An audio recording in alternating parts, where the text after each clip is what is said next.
Hey everyone, welcome to your Universe Z, the place where we talk all about the Dragon Ball universe. Today we are going to go through Whis revealing who is going to be the new God of Destruction. And if you would like to see more Dragon Ball content, please leave your like and subscribe to join our Universe Z. We know that gods of destruction, though dangerous and threatening, are important for maintaining the balance of the universe. They do what they want, but they are also subject to certain rules that prevent them from going beyond what they can do. Beerus is certainly powerful, but what would happen if he died or needed to be replaced? Who would be the best to take his position? How does a god behave and how does one become one? For a start, this is what we will discuss in today's video. The gods of destruction, also called destroyers in Funimation's dub, are very powerful deities who destroy planets, races, or threats that endanger the development of their respective universes, unlike the Supreme Kais, the gods of creation, who create and fill planets with life in order to maintain the balance of the universe. Together with the Kais, they rule and oversee the previously 18, now 12 universes, with each universe having its own destroyer. Unlike the angels and the Supreme Kais, with whom they work alongside, and who are all members of the same species respectively, both being naturally divine, the gods of destruction vary widely in species, with none sharing the same species except Beerus and Kampa, who are twins, and are mortal individuals who became divine from naturally mortal species. Originally, there was a god of destruction for each of the 18 universes then in existence until Zeno destroyed 6 of them, leaving only 12 at the time of his introduction in Dragon Ball Super. Once every millennium, the Kais and the gods of destruction go to each other's realms and hold a coordination meeting. On some occasions, the gods may also come together to deal with threats to the existence or stability of their universe or universes. Gods of destruction, being significantly stronger than the Kais by nature, are generally more capable of dealing with universal threats than the Kais themselves. However, they seem to have no obligation to heed the commands of Kais and therefore tend to be capricious about which threats to eliminate. Despite their almost absolute authority, even the gods of destruction have restrictions. They are not allowed to travel back in time or allow anyone else to do so. They are also forbidden to fight each other unless requested or authorized in a safe area,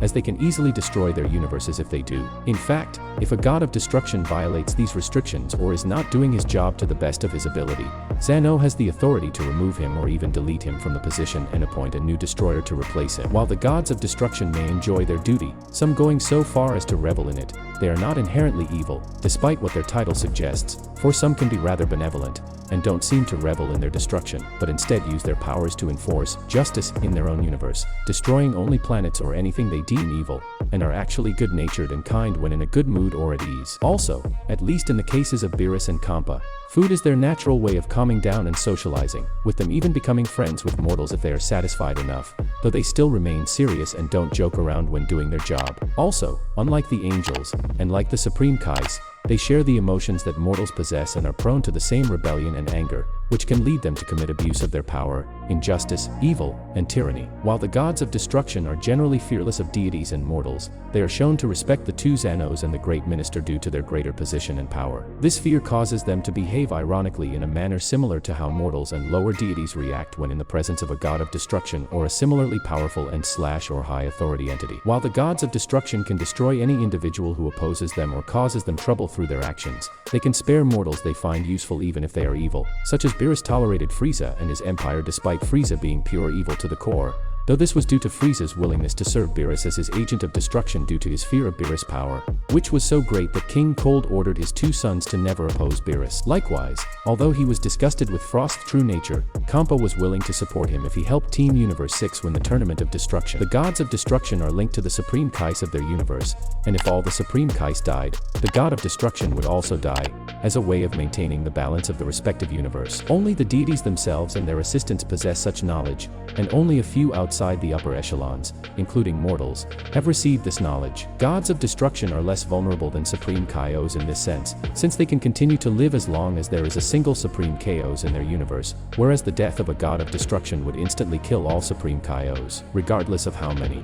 This link does not extend to the apprentice Supreme Kais, however, as Gawaza's death caused Rumshi's death, even though Zamasu is still alive. Beerus, the god of destruction of Universe 7, is the one who sealed Old Kaioshin into Sword Z. His administrative zone includes the planet Earth. Each god of destruction has an assistant angel, such as Whis for Beerus and Vados for Kampa. Despite the life bond and god status, a god of destruction is not obligated to show respect or treat their associated Supreme Kai kindly. Beerus, for example, constantly belittles the Kais of his universe and has gone so far as to seal Old Kai for some unknown offense. In the manga, Rumshi threatens to kill the Kai of his universe, Gaoazu, if his summons to Zeno's palace was to rebuke his manipulation of Zamasu. Interestingly, while Beerus is careful to ensure that no harm comes to his universe, the Supreme Kaios, he has never clashed with Kid Buu, despite Majin threatening to destroy them on at least 2 occasions. However, on both occasions, Beerus was presumably asleep and unaware that the Supreme Kaio of his universe were in trouble. Thus, in Universe 7, Supreme Kai is much more vulnerable when Beerus is asleep. In the manga,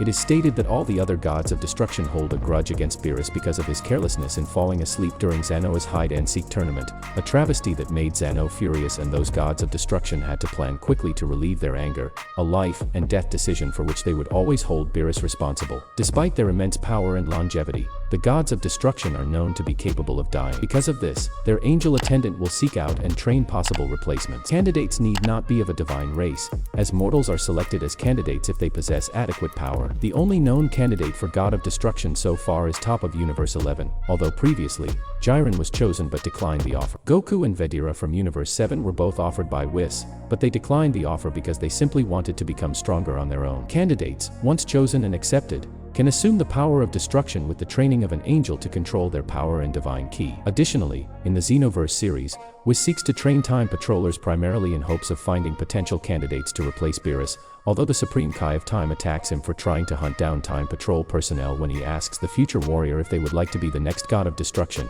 Presumably this practice is frowned upon by Chrono and Elder Kai, although they still allow Whis to work as an instructor at the Time Patroller Academy. During a new parallel mission, Whis secretly enlists the help of the Time Patrol to help him look for potential candidates to replace Beerus in the distant future, as Whis notes that Beerus must remain god of destruction for some time, though he thinks it preferable to have a prospective candidate. Both Beerus and Whis work as instructors at the Patroller Academy, allowing the future warrior to train with them. Completing Mission 4 of Beerus School, Lesson 3 allows the future warrior to learn Sphere of Destruction. Similarly, in Dragon Ball Xenoverse, the original future warrior could also learn Sphere of Destruction by completing Beerus training as his master. As part of the Legendary Pack 1 DLC, the second future warrior can randomly obtain Toppo's super skill Destructive Fracture by defeating Toppo in New Parallel Quest 145, Other World Challenger, and can randomly obtain his final skill Destructive Fission Ki Blast in New Parallel Quest 146, Zeno HS Earthly Excursion, by defeating Toppo during a legendary finish after clearing the PQ in less than 15 minutes. Gods of destruction do not always work alone in their destruction and can sometimes appoint someone else to the duty of destruction,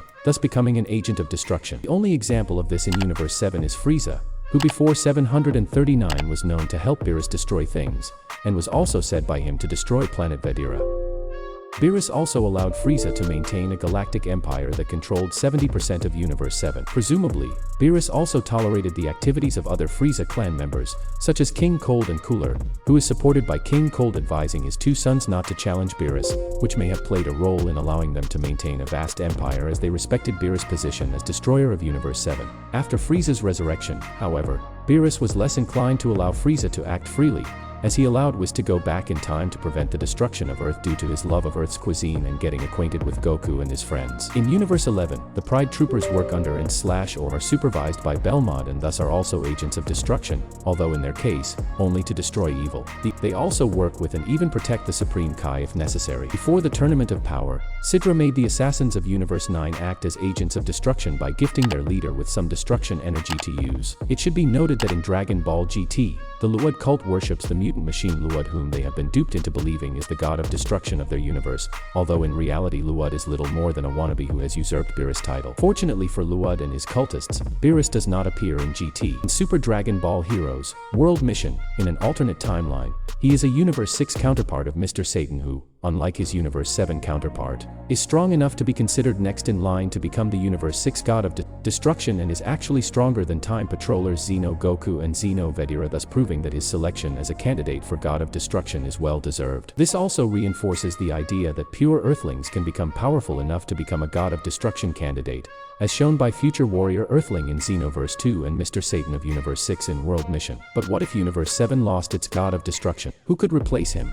Well, as we have well seen, the qualified person cannot only be powerful, but needs to be able to destroy planets and people when it not only threatens those close to him, but that it is necessary. This doesn't necessarily mean that a god needs to be evil, but most of them are quite selfish and act in a way that is in accordance with their own ideals. And when we think about this, we also remember that this being must be guided by an angel, which means that he must be beneath his powers. Goku might be an interesting choice, but it is difficult to see him in all this description. He is more of a peaceful angel form than a violent god. So here we could categorize someone like Frieza, something almost impossible, or even Vegeta himself, who has long wished to overcome Beerus. Possibly Vegeta would be the most interesting option for us to see as the new god of destruction, especially now that he has a new transformation. But what about you? Who do you think would be well categorized as a god of destruction? Leave your opinion in the comments. That's it. I really hope you enjoyed the video. If you have any suggestions for videos, don't forget to comment here below, because I'll be reading all of them as I always do. Also, don't forget to leave a like if you enjoyed the video, and be sure to subscribe and ring the bell so you don't miss out on any content from your Universe Z.